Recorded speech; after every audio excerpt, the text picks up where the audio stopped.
로이드 존스 설교로 제자 양육 그 6번째 주제는 소망입니다. 장래의 소망입니다. 본문 말씀은 사도행전 8장 4절 5절 12절입니다. 그 터진 사람들이 두루 다니며 복음의 말씀을 전할세 빌립이 사마리아 성에 내려가 그리스도를 백성에게 전파하니 빌립이 하나님 나라와 및 예수 그리스도의 이름에 관하여 전도함을 저희가 믿고 남녀가 다 세례를 받으니.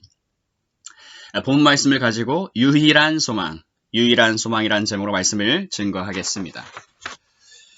여러분이 어떤 역사관을 가지고 있든지 기독교회사를 고려하지 않고서는 세상 역사를 제대로 이해할 수 없음을 알아야 합니다. 오늘날 세상의 모습을 보십시오. 세계 최고 강대국에 속하는 미국은 기독교 때문에 생겨난 나라입니다. 현재의 미국을 어떻게 생각하든 간에 애초에 청교도들이 우리 주와 구주 되신 예수 그리스도의 복음을 믿는 믿음 때문에 그리로 건너가지 않았더라면 그 나라는 생기지 않았다는 것을 인정해야 합니다. 이처럼 기독교 메시지는 지금도 여전히 가장 중요한 위치를 차지하고 있습니다.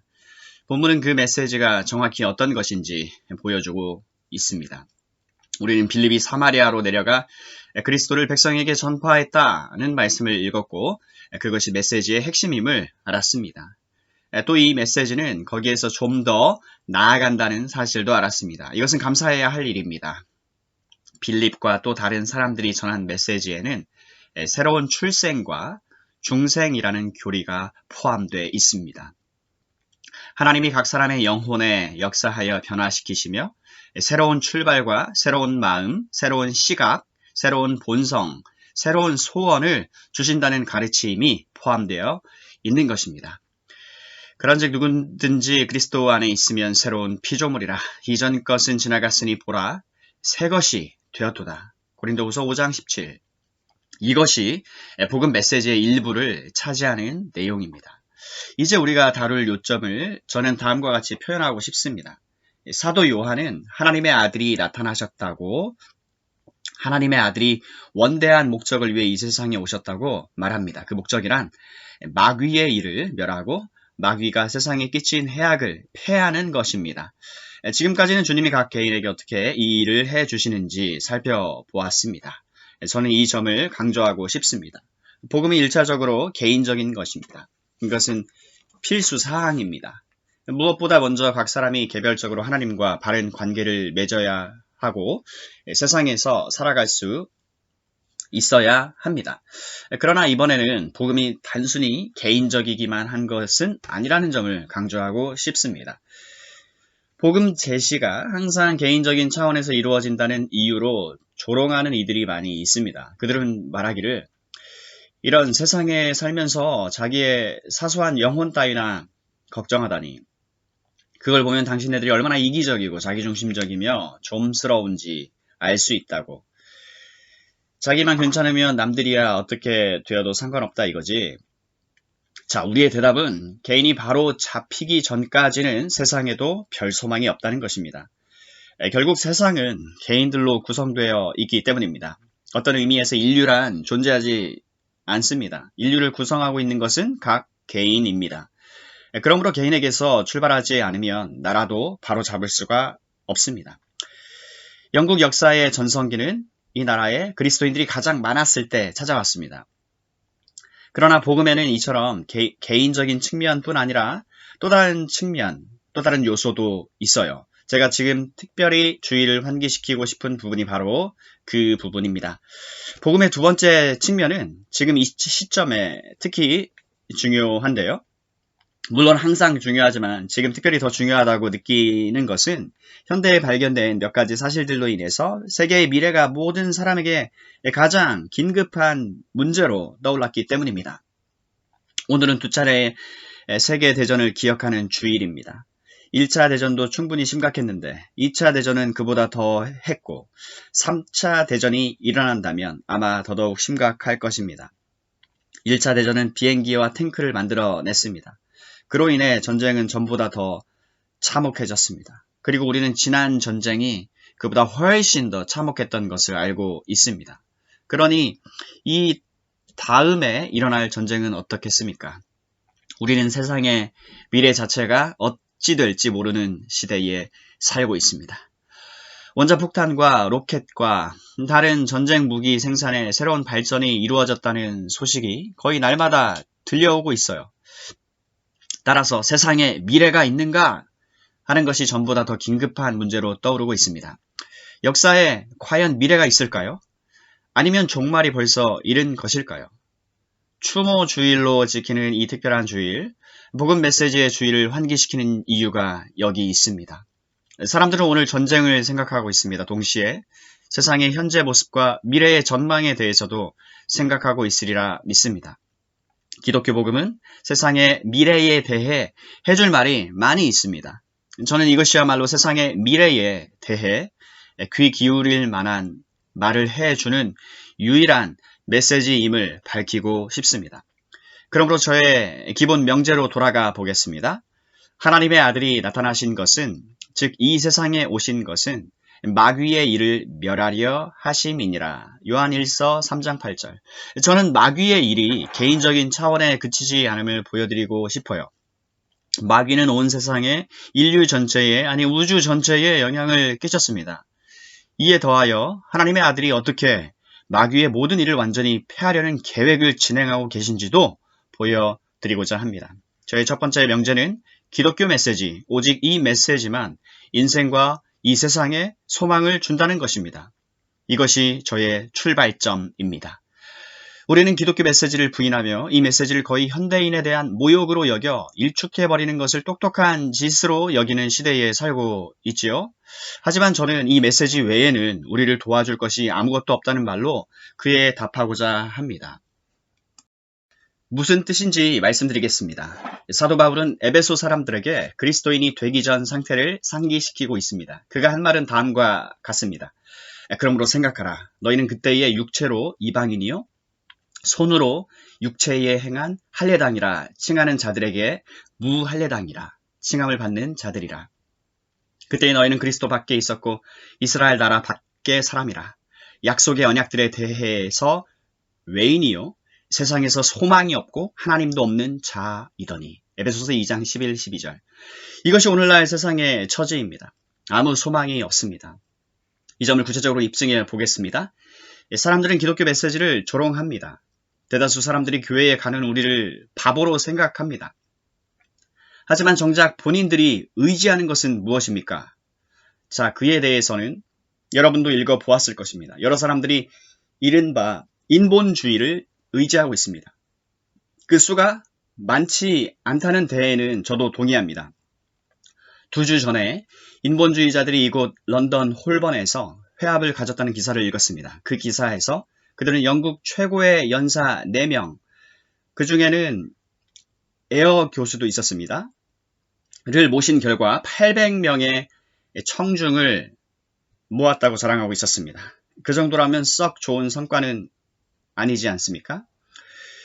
오히려 제 관심은 인본주의자들이 사람들에게 무엇을 제공하느냐 하는 데 있습니다. 그 모든 지적인 작업에도 불구하고 그들의 회합에는 더 많은 사람들이 모이지 않는 것은 그다지 놀랄 일이 아닙니다. 인본주의가 제공하는 것이 무엇입니까? 기독신앙에 대한 그들의 모든 부정적인 비판은 차치하고 일단 이거부터 물어봅시다. 당신들은 무엇을 제공합니까? 무엇을 우리에게 줍니까? 그 대답은 아무것도 주지 못한다는 것입니다. 그들은 아무것도 제공하지 못합니다. 인본주의의 가르침은 인간 위에나 인간 밖에나 아무것도 존재하지 않는다는 것이기 때문입니다. 인간이 우주에서 가장 큰 존재예요. 인간의 정신과 사고와 영역 외부에는 아무것도 존재하지 않습니다. 그 어떤 것도 존재하지 않습니다. 인본주의자들은 이처럼 하나님을 배제하며 초자연적인 것을 완전히 배제합니다. 오직 인간이 이해하고 파악할 수 있는 것만이 참된 것입니다. 인간이 만물의 척도이지요. 그들에게 가서 오늘날 세상에 대한 치료책이 무엇인지, 2차례 세계대전으로 그렇게 황폐해졌는데도 여전히 무기를 쌓고 있는 세상에 대한 치료책이 무엇인지 물어보십시오. 그들이 뭐라고 대답할 것 같습니까? 그들은 합리적인 사람이 되라고, 합리적으로 행동하라고 호소할 것입니다. 그것 말고는 해줄 수 있는 일이 아무것도 없습니다. 저는 인본주의를 검토해 보고자 합니다. 인본주의자들이 말하는 합리성의 의미를 묻고자 합니다. 그들 중 다수가 인간은 각자 자신만의 도덕 기준과 행동 방식을 결정한다고 믿습니다. 예를 들어 인간이 원하고 스스로 그것이 옳다고 느낀다면 아내를 버리거나 자식을 내보내거나 간음하는 것도 하등 잘못이 아니라고 보는 것입니다. 그들은 자기들끼리 싸우면서도 나라들끼리 싸우는 것은 이상하게 여깁니다. 아시다시피 여러분은 개인에게서 출발해야 합니다. 전쟁이나 세계 여러 곳에 살고 있는 이들의 행동을 비난하기는 아주 쉽습니다. 그러나 여러분 자신이 반듯하고 깨끗하며 순결한 삶을 살기는 훨씬 더 어렵습니다. 이처럼 모든 것이 말뿐입니다. 인본주의는 이런 말 외에 아무것도 주지 못합니다. 철학도 마찬가지입니다. 하나님의 아들이 세상에 오셨던 근 2000년 전에도 세상에는 많은 철학이 있었어요. 주님이 오시기 전에 위대한 그리스 철학자들이 전부 가르쳐 놓았습니다.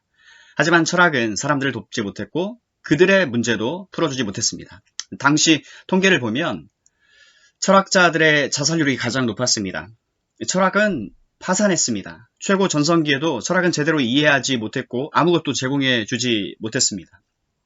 사도행전은 이 철학자들이 에비구레오, 즉 에피쿠로스와 스토이그, 스토아 철학자들로 나뉘어 있다고 말합니다. 사도행전 17장 18절. 그들은 유능한 자들이었습니다. 저는 그들의 똑똑함을 폄하할 생각이 없습니다. 하지만 그 똑똑한 스토아 철학자들이 세상에서 힘들게 살고 있는 사람들에게 제공해 준 것이 무엇입니까? 네가 할 수 있는 일은 이를 악물고 어깨를 펴고 남자답게 맞서는 것이라는 말뿐이었습니다. 스토아 철학은 용기의 철학이고요. 투지의 철학입니다. 오늘날 철학자들도 여전히 똑같은 것을 제공하고 있습니다. 스토아 학파는 세상이 점점 나아지고 있는 것처럼 가장하지 않습니다. 다만 흐느끼거나 울부짖거나 도망치지 말고 뚫고 나가라고 말합니다. 남자답게 맞서라는 것입니다. 물론 이것은 우리가 전시에 지겹도록 들은 말입니다. 런던은 이겨낼 수 있다. 영국은 이겨낼 수 있다. 이것은 스토아 철학입니다. 그러나 여기에는 위로가 없습니다. 그저 운명을 받아들이고 역경을 이겨내라고 할 뿐입니다. 그것이 비겁하게 도망치는 쪽보다는 낫다는데 저도 동의합니다. 그러나 소망은 없습니다. 에피쿠로스 철학자들도 똑같습니다. 그들은 현재에 충실하라고 말합니다. 장미꽃 봉오리를 모을 수 있을 때 모으라. 이게 전부입니다. 현대 철학은 하나님의 아들이 세상에 오시기 전에 이미 미천이 드러나 버린 이 고대 가르침들의 변종에 불과합니다. 정치는 또 어떻습니까? 과연 정치가 세상을 바로잡아 줄 수 있을까요? 지금 그 문제를 다루느라 지체할 필요는 없을 것입니다. 여하튼 저는 나이가 나이인지라 정치가 모든 것을 해줄 수 있다고 믿었던 시절을 기억하고 있습니다. 그때는 요즘 자서전을 내고 있는 정치인들이 참으로 숭배를 받았습니다. 사람들은 그들이 세계의 문제들을 해결해 줄 수 있다고 생각했습니다. 제가 아는 이들 중에도 정치인들이 세상을 바로 잡아줄 것이라는 이유로 기독교와 교회에 등을 돌린 이들이 있었습니다. 하지만 이제는 굳이 거기에 답변을 할 필요조차 없어졌습니다. 지금 이 나라의 가장 큰 문제 한 가지는 정치인들에 대한 믿음이 너무 무너진 나머지 이제는 그 자체가 위협이 될 정도라는 것입니다. 기독교 평화주의는 어떻습니까? 그것도 쓸모없고 절망적이기는 마찬가지입니다. 왜 그럴까요? 우선 그것은 기독교적이지 못합니다. 어떤 이들은 기독교란 전쟁을 종식시키라는 메시지로서 사람들을 설득해서 노력하게만 만들면 전쟁을 종식시킬 수 있다고 생각합니다. 평화주의야말로 우리에게 필요한 한 가지 메시지다 라고 말합니다. 하지만 평화주의는 기독교 용어를 차용한 인본주의에 지나지 않습니다. 그것은 결코 기독교가 아니에요. 주님은 전쟁을 몰아내겠다고 하신 적이 한 번도 없습니다. 오히려 정반대의 말씀을 하셨죠. 신약 성경을 읽고서도 여전히 주님을 평화주의자로 묘사하고 기독교 메시지를 전쟁을 몰아내자는 것으로 주장할 수 있다니 정말 놀랍지 않습니까? 바울은 악한 사람들과 속이는 자들은 더욱 악하여진다고 했고요. 다름 아닌 주님 자신이 세상 끝날이 올 때까지 난리와 난리 소문이 있을 것이라고 말씀하셨습니다. 마 26, 6절. 마 24, 6절. 그는 얼마나 참된 선지자이셨는지 주님이 거의 2000년 전에 이렇게 말씀하신 것을 기억하십시오. 그는 이 세상이 환난의 세상이고 슬픔의 세상이며 죄의 세상이고 수치의 세상이라고 말씀하셨습니다.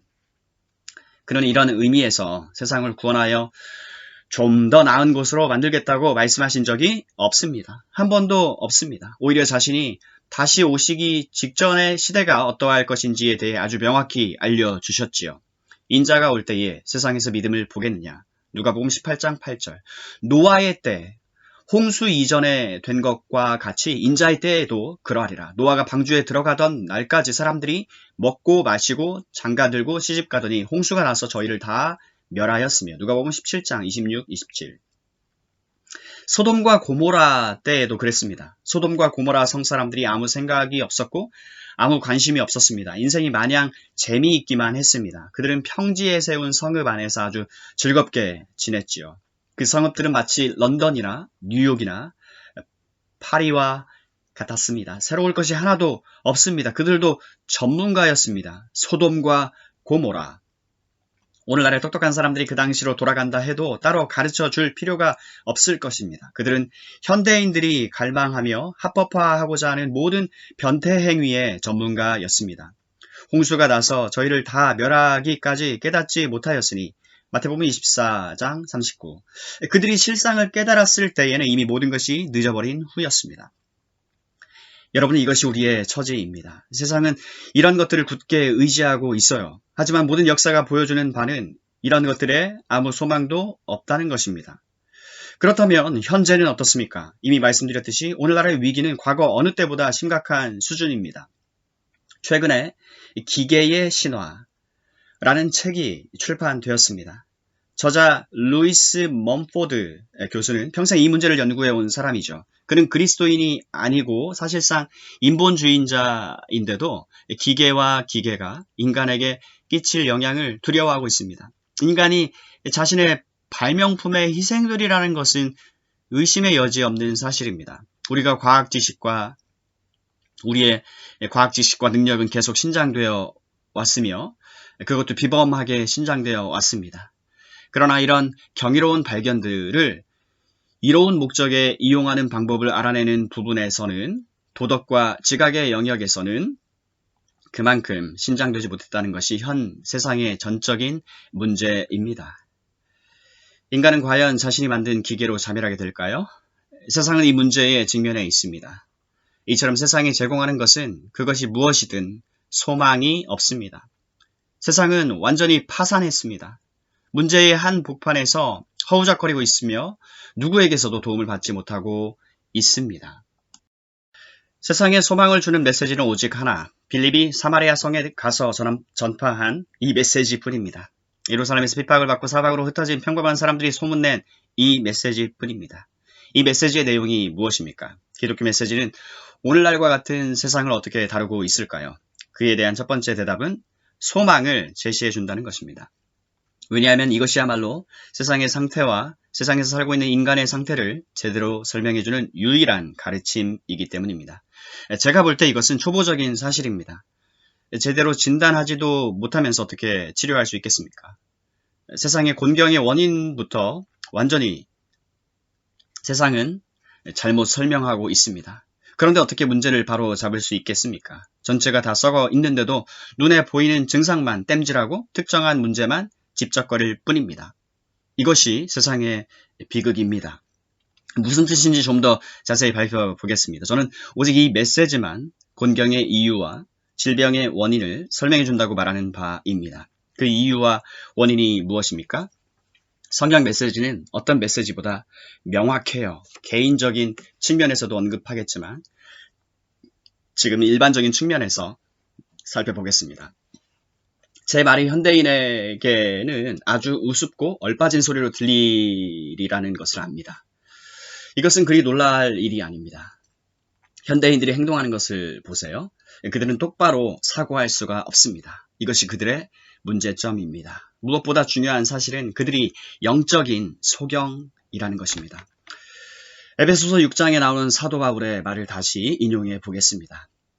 우리의 씨름은 혈과 육에 대한 것이 아니요 인간이 문제가 아니라는 것입니다. 그렇다면 무엇이 문제일까요? 정사와 권세와 이 어두움의 세상 주관자들과 하늘에 있는 악의 영들에게 대함이라. 에베소서 6장 12절. 바울이 이 세상신이라고 부르며 공중의 권세 잡은 자, 지금 불순종의 아들들 가운데서 역사하는 영이라고 부르는 권세가 있습니다. 이 권세를 떠나 인간 역사를 설명한다는 것은 불가능한 일입니다. 성경은 세상에 다음과 같은 일이 일어났다고 가르치고 있습니다. 하나님이 세상을 만드시되 완벽하게 만드셨고 인간도 완벽하게 만들어 그 세상 가운데 두셨습니다. 그런데 왜 일이 잘못되어 버렸을까요?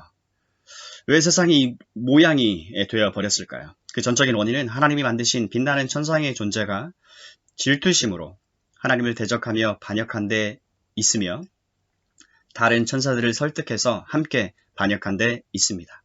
그는 하나님이 만드신 완벽한 세상으로 들어와 인간을 유혹했고 그를 설득하여 하나님께 불순종하고 반역하게 만드는 데 성공했습니다. 결과 인간은 타락하게 되었습니다. 죄의 나락으로 추락했을 뿐 아니라 하나님과 하나님이 주신 위치에서도 추락해버렸습니다. 인간은 타락한 존재가 되었습니다. 이것은 무엇보다 심각한 일입니다. 예컨대 전쟁의 문제를 생각해 보십시오. 오늘날 두 차례 세계대전을 기억하는 날입니다. 오늘이. 그런 전쟁이 일어난 이유가 무엇입니까? 사도 야고보가 그 답을 주고 있어요. 그는 이렇게 묻습니다. 너희 중에 싸움이 어디로, 다툼이 어디로 조차 나느냐? 우리는 이 질문에 대답해야 합니다. 여러분은 어렵지 않다고 생각할 것입니다. 시저나 무솔리니나 히틀러가 나타났기 때문에 전쟁이 일어났다고 할 것입니다. 여러분은 문제를 전부 이런 식으로 설명해 버립니다. 정치와 정치인들 때문에 전쟁이 일어난다고 설명해 버리는 것 말입니다. 제가 묻겠습니다. 그렇다면 히틀러는 왜 그런 식으로 행동했을까요? 시저는 왜 그런 식으로 행동했을까요? 또 정치인들은 왜 그런 식으로 행동하는 것일까요? 왜 그런 식으로 행동해야만 하는 것일까요? 그들이나 우리나 다 똑같은 사람들인데 왜 그들은 그렇게 악하고 여러분과 저는 선한 것입니까? 그들은 별난 사람들이라고 세계의 지도자들과 정부가 나서서 전쟁을 벌인다고 말하는 것으로 모든 책임을 면할 수 있을까요? 과연 그들이 어리석어서 그런 짓을 하는 걸까요? 남들보다 악해서 그런 짓을 하는 걸까요? 자, 그렇다면 여러분은 왜 그런 지도자들을 뽑아 주었습니까? 보시다시피 모든 책임이 다시 여러분과 저한테로 되돌아오지 않습니까? 야고보가 말하는 바가 바로 이것입니다. 너희 중에 싸움이 어디로, 다툼이 어디로 조차 나느냐? 그는 이렇게 답하고 있습니다. 너희 지체 중에서 싸우는 정욕으로 쫓아난 것이 아니냐?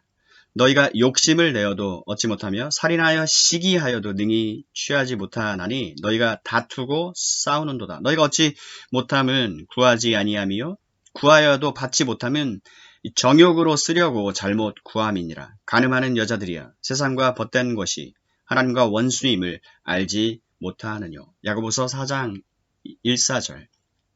이 모든 말씀이 의미하는 바가 무엇입니까? 나라는 개인의 확장에 불과하다는 것입니다. 개인은 항상 나가 우선이지 않습니까? 내가 뭘 원하느냐가 중요합니다. 내가 원하면 남이 가지고 있어도 곧 꼭 뺏어와야 합니다. 내 욕망, 욕심, 정욕, 이것이 지금 세상이 살아가는 방식 아닙니까? 개인들도 그렇게 하고 있고 나라들도 그렇게 하고 있습니다. 그러므로 자신과 사회를 분리시켜 놓고 정치인들과 정부나 저런 짓을 하지 라고 말하는 것은 무익한 일이에요. 그들이 하는 짓을 여러분도 개인적으로 하고 있기 때문입니다. 단지 여러분이 작은 범위에서 하는 것을 그들은 큰 규모로 한다는 것이 다를 뿐입니다. 가령 욕심, 탐욕, 정욕, 욕망, 악, 분노, 증오, 악의, 욕설, 야망 등 앞에서 다룬 모든 것들, 타락과 죄의 결과 사람의 속에 생겨난 모든 것들 말입니다. 한 사람 한 사람이 다 타락해서 욕심과 욕망을 비롯한 이 모든 것의 지배를 받게 되었습니다. 나라도 마찬가지입니다. 그래서 싸움과 다툼과 질투가 일어나고 자본과 노동의 문제가 발생하는 것입니다. 그래서 노조 간의 경쟁이 일어나고 노조원들이 노조 지도자들을 불신하는 것입니다. 다 자기 살려고 하는 거지 다 돈에 매수되었다니까 하면서 아무도 믿지 않습니다. 하지만 그렇게 말하는 사람들도 언제든지 돈에 매수될 준비를 하고 있습니다. 이것이 사회 전체와 세상 전체의 문제점입니다. 여러분에게 이런 말을 해주는 것은 이 성경밖에 없습니다. 제대로 된 설명은 이것 하나뿐입니다. 죄를 짓고 타락한 결과 사람들은 죄와 사단의 지배를 받게 되었습니다. 그뿐만이 아닙니다. 성경의 가르침에 따르면 온 우주가 타락의 결과에 시달리고 있습니다. 우리는 마땅히 이 사실을 기억해야 함에도 기억하지 못하고 있습니다. 성경의 가르침은 하나님이 인간을 완벽하게 만드셨을 뿐 아니라 온 피조 세계의 주인으로 삼으셨다는 것입니다. 더 나아가 인간이 죄를 지었을 때 인간뿐 아니라 피조 세계 전체에도 형벌이 주어졌다고 말씀합니다. 창세기 3장에 그 모든 이야기가 나오고 있습니다. 하나님은 땅을 저주하셨고 행복하고 편하게 과일만 따서 먹으면 그만이었던 인간은 노동을 하고 이마에 땀을 흘려야 양식을 얻을 수 있게 되었습니다. 땅에서는 가시덤불과 엉겅퀴가 올라왔습니다. 짐승의 세계에도 변화가 일어났습니다. 동물들은 원래 싸우거나 서로 삼키는 관계가 아니었습니다. 이것은 자연스러운 상태가 아니라 부자연스러운 상태입니다. 우주 전체, 피조 세계 전체가 인간에게 임한 형벌의 일부로 저주를 받았습니다. 다른 방식으로는 이 세계와 우주를 이해할 길이 없습니다.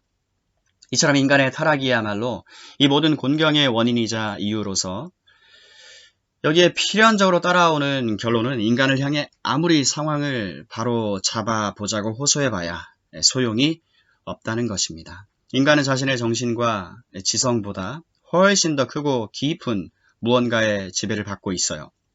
욕심의 지배를 받고 있고요. 욕망과 정욕의 지배 말입니다.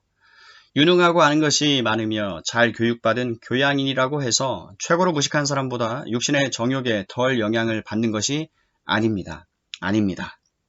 공작이나 노동자나 술에 취하기는 마찬가지입니다. 다를 바가 전혀 없습니다. 그러므로 반복하건대 사람들에게 이 세상을 바로 잡아보자고 호소해봐야 아무 소용이 없습니다. 사람들은 바로 잡을 수가 없습니다. 바로 잡을 수 있었다면 진작 그렇게 했을 것입니다. 그들은 지금도 바로 잡으려고 시도하고 있으며 과거에도 계속 시도했습니다.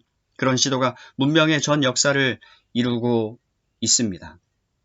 그러나 할 수가 없었습니다. 그들 안에 있는 권세, 악한 힘, 충동, 정욕, 욕심, 귀신들가 그들보다 더 컸기 때문입니다. 마귀가 모든 것 위에 군림하고 있습니다. 죄와 사단의 지배 아래에 있는 인간은 자신을 해방시킬 수가 없습니다. 과거부터 계속해서 노력해 왔지만 허사였습니다. 오늘날 사람들에게 그렇게 하라고 요구하는 것은 인간 본질의 실상과 역사를 너무나도 모르는 처사입니다. 또 사람들이 그렇게 하리라고 기대하는 것은 더더욱 어리석은 짓입니다. 그러나 감사하게도 제가 이 자리에 서 있는 것은 하나님의 메시지, 말씀을 전하기 위해서입니다. 빌립은 그리스도를 백성에게 전파했습니다. 이 복되신 이름으로 인해 하나님께 감사하십시다. 그는 하나님 나라와 및 예수 그리스도의 이름에 관해 전했습니다. 하나님 나라와 예수 그리스도의 이름에 관해 오직 예수 그리스도만이 세상의 유일한 소망이시며 이 추모 주일 저녁에 우리에게 소망을 제시하실 수 있는 유일한 분입니다. 그리스도가 어떻게 세상을 구원하시는지 이해하는 것이 아주 중요합니다. 가르침만으로 구원하시는 것이 아닙니다. 그것은 잘못된 생각입니다. 많은 이들이 그래요, 당신 말이 맞습니다. 예수 그리스도는 소망을 주지요. 그의 가르침으로 소망을 줍니다. 라고 생각합니다. 사람들이 주님의 가르침을 점점 더 많이 적용할수록 세상은 서서히 나아질 것이며 결국 사람들은 칼을 보습으로 바꿀 것이고 전쟁은 사라지고 세상은 완벽해질 것이라고 생각합니다. 예수의 가르침, 그것이 누룩으로 작용한다는 것입니다. 세상 전체를 바꾸고 우리의 문제들을 해결해 준다는 것입니다. 그러나 그것은 사실이 아니에요. 그것은 예수의 복음을 여러분과 제가 실천해야 할 정치 프로그램 내지 사회 프로그램으로 치환하는 짓입니다. 이미 보여드렸듯이 우리는 그렇게 할 능력이 없습니다. 이 추모 주일에 거듭 말하고 싶은 바 기독교 평화주의는 기독교 복음을 부정하는 것입니다. 그것은 기독교적인 것도 아니고 진리도 아닙니다. 미망입니다. 어리석은 것이에요. 인간이 스스로 평화를 가져올 수 있었다면 그리스도는 세상에 오시지 않았을 것입니다.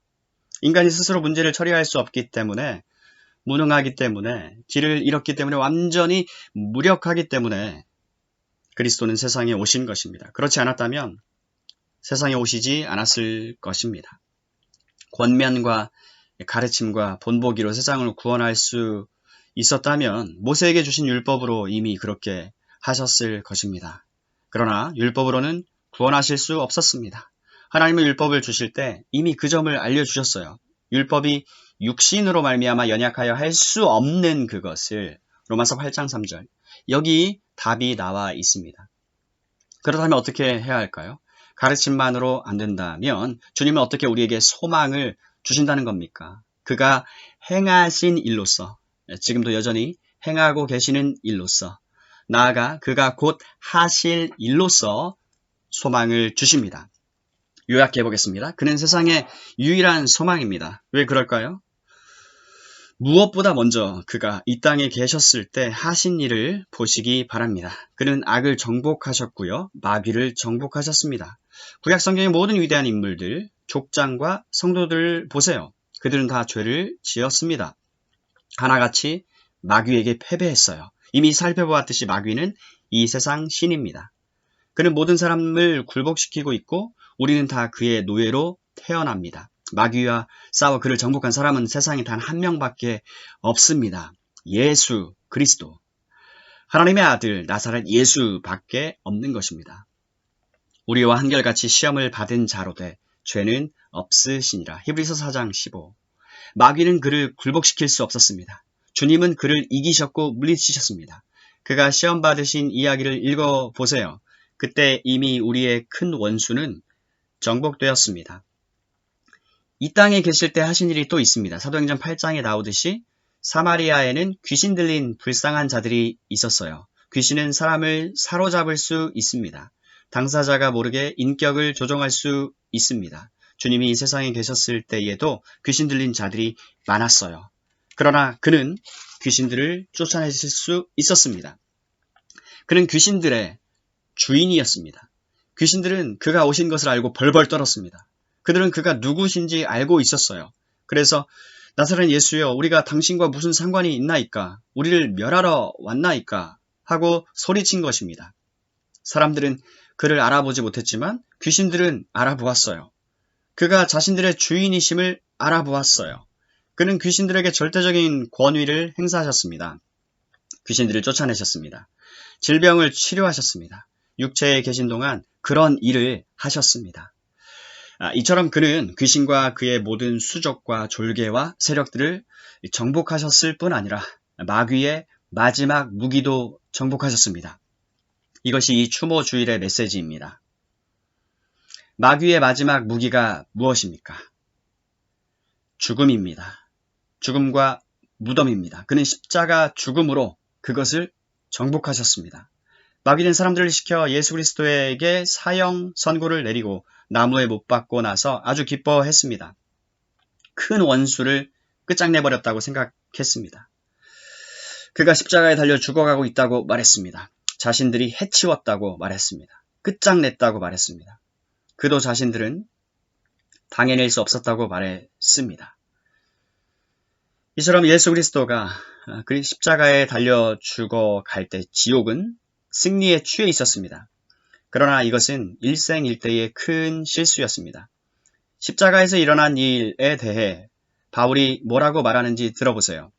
우리를 거스르고 우리를 대적하는 의문에 쓴 증서를 도말하시고 제하여 버리사 십자가에 못 박으시고 정사와 권세를 벗겨버려 밝히 드러내시고 십자가로 승리하셨느니라. 골로새서 2장 14, 15절. 그들은 끝이라고 생각했지만 아니었습니다. 그는 죽었습니다. 사람들은 그의 시신을 내려 무덤에 장사 지냈습니다. 그러나 그것은 이야기의 끝이 아니었습니다. 사망의 줄을 끊고 부활하여 무덤을 이기셨도다. 죽음은 그를 붙잡고 있을 수 없었습니다. 그는 하나님의 아들이십니다. 모든 능력을 가지신 분입니다. 죽음이든 무덤이든 지옥이든 그에게는 아무것도 아닙니다. 그는 그 모든 것을 파하셨습니다. 부활은 마귀와 그 모든 세력의 최종적인 패배에 대한 선언이자 선포입니다. 맨 나중 원수는 이렇게 정복되었습니다. 인본주의자는 죽음에 대해 어떤 말도 해줄 수 없습니다. 그 자신도 죽을 것이며 그 후에 어떻게 될지 모르기 때문입니다. 그는 죽으면 끝이라고 생각합니다. 그러나 끝이 아니에요. 아무도 죽음을 꿰뚫어 보지 못합니다. 그런데 여기 유일하게 죽음을 꿰뚫어 보실 뿐만 아니라 죽음을 통과하여 나오신 분이 있습니다. 사망아, 너의 이기는 것이 어디 있느냐? 사망아, 너의 쏘는 것이 어디 있느냐? 사망에 쏘는 것은 죄요, 죄의 권능은 율법이라. 우리 주 예수 그리스도로 말미암아 우리에게 이김을 주시는 하나님께 감사하노니. 사랑하는 여러분, 그리스도는 바로 이런 일을 하셨습니다. 이것은 확고한 사실입니다. 그는 지금 어디 계실까요? 영원한 영광 가운데 하나님 우편에 앉아 계십니다. 세상의 소망이 무엇입니까? 바로 이것이 세상의 유일한 소망입니다. 정치인들과 철학자들은 모두 더듬거리고 허우적거리며 당황하고 있고 우리에게 아무 말도 해주지 못할 뿐 아니라 어떤 소망도 주지 못하고 있습니다. 세상의 유일한 소망이 무엇인지 알고 싶습니까? 바로 이것입니다. 우리는 성경에서 예수님이 부활하신 후에 하늘과 땅의 모든 권세를 내게 주셨으니 라고 말씀하신 것을 알게 됩니다. 이것은 사실입니다. 그는 땅 위에서 할 일을 마치신 후 승천하여 높은 곳에 계신 엄위의 위엄의 우편에 앉으셨습니다. 이것이 그가 계신 자리입니다. 바울은 에베소 사람들에게 하나님이 그를 죽은 자들 가운데서 다시 살리시고 하늘에서 자기의 오른편에 앉히사 모든 정사와 능력과 주관하는 자와 이 세상뿐 아니라 오는 세상에 일컫는 모든 이름 위에 뛰어나게 하시고 또 만물을 그 발 아래 복종하게 하시고 그를 만물 위에 교회의 머리로 주셨다고 말했습니다. 여러분의 그 대단한 세상과 원자폭탄과 정부와 로켓 모두 그의 발 아래에 있습니다. 모든 능력이 그의 손안에 있습니다. 우주는 그의 것입니다. 역사도 그의 통제를 받고 있습니다. 그가 지금 하고 계시는 일이 무엇입니까? 자기 원수들로 자기 발등상이 되게 하실 때까지 기다리시는 것입니다. 히브리서 10장 13. 그는 행동하고 계십니다. 아시다시피 이 예배와 같은 모임을 통해 행동하고 계십니다. 사람들에게 세상에서 나오라고, 죄와 사단의 지배에서 나오라고 부르고 계십니다. 그의 나라로 들어오라고 따로 불러내고 계셔요. 또 그는 장차 올 일을 준비하고 계십니다. 거의 2000년 동안 그 일을 준비해 오셨습니다. 복음이 전파되는 이유, 제가 복음을 전파하도록, 즉 이런 일들을 여러분에게 경고하고 그에 대해 알려주며 어떻게 이 세상의 폭정과 그 궁극적인 절망, 무익함에서 지금 당장 구원받을 수 있는지 알려주도록 복음을 전파하도록 부름받은 이유가 여기 있습니다. 그가 우리를 구원하시는 목적이 무엇입니까? 그는 지금 그 목적을 이루고 계십니다. 그러나 장차 이루실 일도 있습니다. 그는 다시 오실 것입니다. 이것은 복스러운 소망입니다. 디도서 2장 13절. 이 소망이 없다면 제게도 소망이 없을 것입니다. 그러나 이 소망이 있습니다. 그의 손안에 모든 권위가 있습니다. 세계는 그의 것입니다. 때로 그는 어떤 일들이 일어나도록 허용하기도 하시는데 그 이유는 저도 모릅니다. 어쩌면 우리의 죄를 설복하시고 그가 방치하실 때 우리 삶이 어떻게 되는지 보여주시는 한 방편일지도 모르겠습니다. 우리 스스로 얼마나 어리석은 짓을 하고 있는지 깨닫고 돌아서게 하기 위해 사랑으로 지옥을 경험하도록 허락하시는 것일지도 모르겠습니다. 저는 모르겠습니다. 그럴 수도 있다고 생각할 뿐입니다. 혹 네가 하나님의 인자하심이 너를 인도하여 회개케 하심을 알지 못하여. 로마서 2장 4절. 그러나 제가 아는 것이 있습니다. 그것은 그가 다시 세상에 오셔서 모든 원수들을 심판하시고 모든 악을 멸하신다는 것입니다. 그는 마귀와 그 모든 세계력을 멸하실 것입니다. 이미 그들을 이기셨지만 그날에 최종적으로 그들을 멸하시고 사단에게 속한 모든 것을 멸하실 것입니다. 이 점을 놓치지 맙시다. 마귀와 세상의 방식을 따르며 그리스도와 그의 메시지를 거절하는 사람은 누구나 영벌에 처해질 것입니다. 그날에 그는 악과 그 모든 영향력을 세상에서 완전히 씻어내실 것이에요. 그는 인자가 세상에 다시 오실 때 세상이 새롭게 될 것에 대해 친히 말씀해 주셨습니다. 마태복음 19장 28. 그는 이와 같은 일을 하실 것입니다. 사랑하는 여러분, 이것이 성경 전체의 중대한 메시지입니다. 이 모든 내용이 마지막 책인 계시록에 요약되어 있습니다. 계시록은 일종의 선포를 하고 있습니다. 이것은 장차 일어날 일에 대한 예언입니다. 하나님 앞에 자기 보좌에 앉은 24장로들이 엎드려 얼굴을 대고 하나님께 경배하여 가로되 감사하옵나니 옛적에도 계셨고 시방도 계신 주 하나님 곧 전능하신 이여 친히 큰 권능을 잡으시고 왕노릇 하시도다. 이방들이 분노하매 물론 우리는 지금 그 모습을 보고 있습니다. 주의 진노가 임하여 죽은 자를 심판하시며 종 선지자들과 성도들과 또 물온 대손하고 주의 이름을 경외하는 자들에게 상 주시며 또 땅을 망하게 하는 자들을 멸망시키실 때로소이다 하더라. 이에 하늘에 있는 하나님의 성전이 열리니 성전 안에 하나님의 언약궤가 보이며 또 번개와 음성들과 뇌성과 지진과 큰 우박이 있더라. 계시록 11장 16 이하 19절.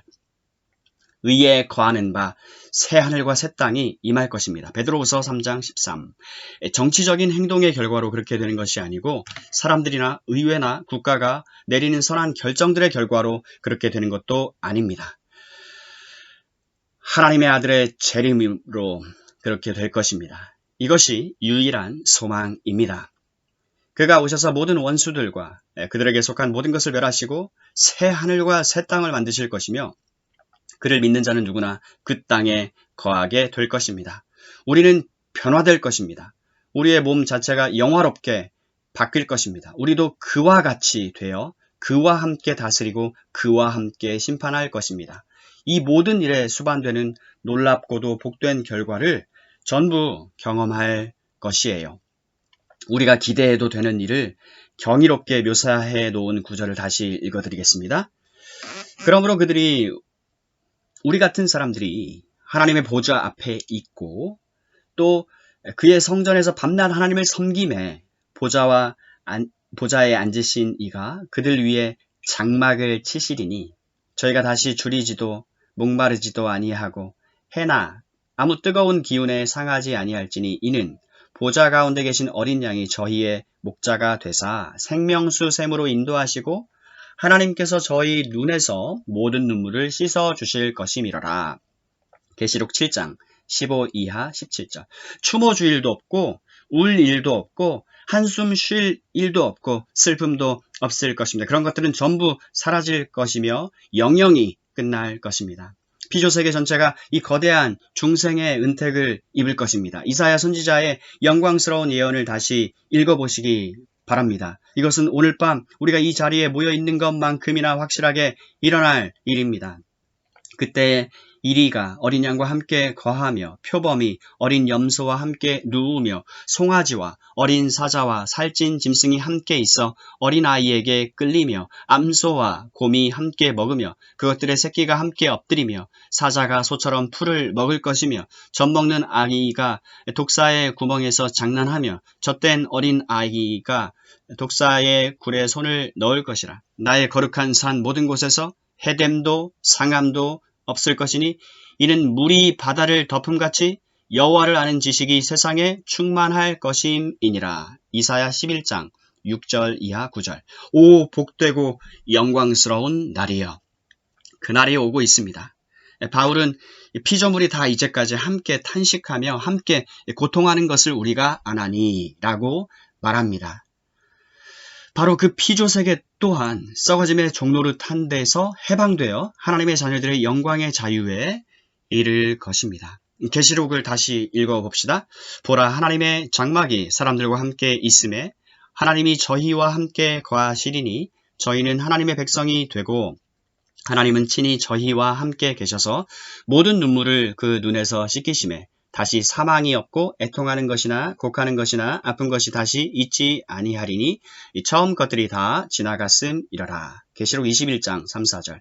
처음 것들은 영원히 사라지고 마귀는 패하여 영벌에 처해질 것이며 그를 믿는 자들뿐 아니라 세상 전체 우주 전체가 회복되고 완전해지고 새로워지고 영광스러워질 것입니다. 그리고 우리는 복되고 영광스러운 하나님과 함께 영원히 거하게 될 것입니다. 여러분, 이것이야말로 유일한 소망이며 확실한 소망입니다.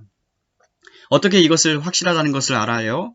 어떻게 이것이 일종의 동화나 기이한 공상이 아님을 알까요? 제가 이것을 아는 근거는 다음과 같습니다.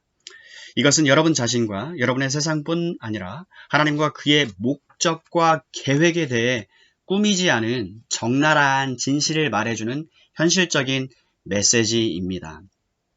이미 일어난 일들을 보면 미래의 일들도 확실히 일어날 것을 알 수 있습니다. 성취된 예언인 이 책 성경을 보세요. 하나님은 태초에 이미 구원자를 보내주겠다고 말씀하셨습니다.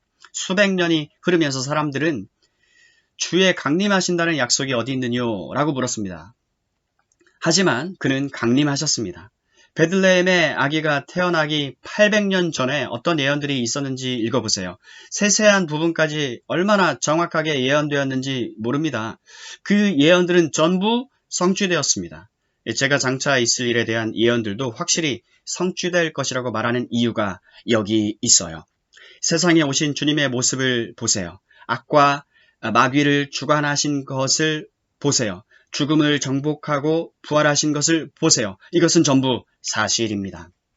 사도 바울은 예수와 또 몸의 부활을 전했습니다. 예수와 또 몸의 부활을 전했습니다. 사도행전 17장 18.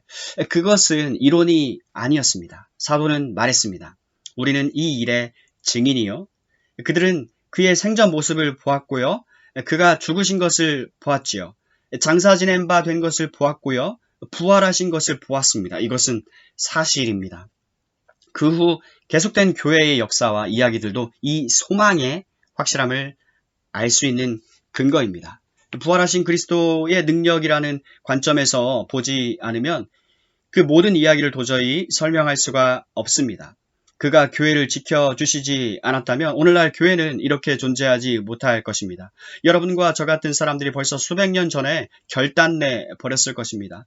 그러나 그는 교회를 계속 지키고 계십니다.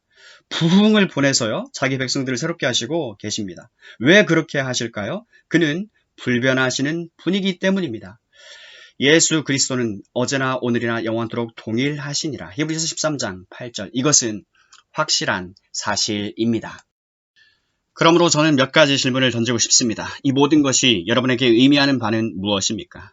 이 모든 것에 여러분은 어떻게 반응하고 계십니까? 여러분은 이것을 믿고 있습니까? 하지만 당신은 다른 사람들만큼이나 비관적이군요. 나는 오늘 밤 나를 바로잡아주고 세상 모든 것을 바로잡아줄 메시지를 들을 줄 알았는데 라고 말하고 싶은 유혹을 느끼십니까? 과연 그렇습니까? 그렇다면 여러분은 복음을 오해하고 있는 것입니다. 그런 메시지는 없습니다. 그런 메시지는 없어요. 다른 사람들도 그런 메시지는 가지고 있지 않습니다. 저도 가지고 있지 않습니다. 여러분은 죄와 수치의 세상, 슬픔의 세상, 욕심과 정욕의 세상, 악의 세상에 살고 있습니다. 그분이 다시 오실 때까지 세상은 이런 상태에 머물 것입니다. 그러나 지금 그를 믿으면 이러한 세상의 권세에서 구원받을 수 있습니다. 죄와 사단의 지배에서 벗어날 수 있습니다. 이 땅에서 사시는 동안에도 자유를 얻을 수 있습니다. 그가 다시 오실 때 이 세상을 뛰어넘어 기대할 수 있는 것이 무엇인지 저는 말씀드렸습니다. 장차 임할 영광에 대해 말씀드렸습니다. 그것을 믿지 못한다면 지금 같은 상태보다 10배는 더 나쁜 상태가 영원히 계속되는 것 밖에는 기대할 수 있는 바가 없습니다. 위안도 없을 것이고요. 쉼도 없으며 언젠가는 끝날이라는 소망도 없을 것입니다. 주님의 임재에서 떨어져 나오는 영원한 멸망만 있을 뿐입니다. 이것이 복음 메시지입니다. 예수 그리스도와 그의 큰 구원을 믿는 사람에게는 소망이 있습니다. 영원한 소망이 있습니다. 이 땅에서 사는 동안에도 소망이 있고 죽을 때에도 소망이 있습니다. 영원토록 소망이 있습니다. 이 자리에서 당장 평안과 기쁨을 얻을 것이며 영원토록 평안을 얻을 것입니다. 영구한 위안과 더할 나위 없는 소망을 얻을 것입니다. 이 소망은 믿는 모든 자에게 구주와 주가 되시는 하나님의 아들 예수 그리스도를 통해 얻는 유일한 소망입니다. 여러분은 그를 믿습니까? 여러분 각 사람의 유일한 소망, 우주의 유일한 소망은 세상의 구주 되신 이 하나님의 아들 예수 그리스도께 있습니다. 말씀을 마칩니다.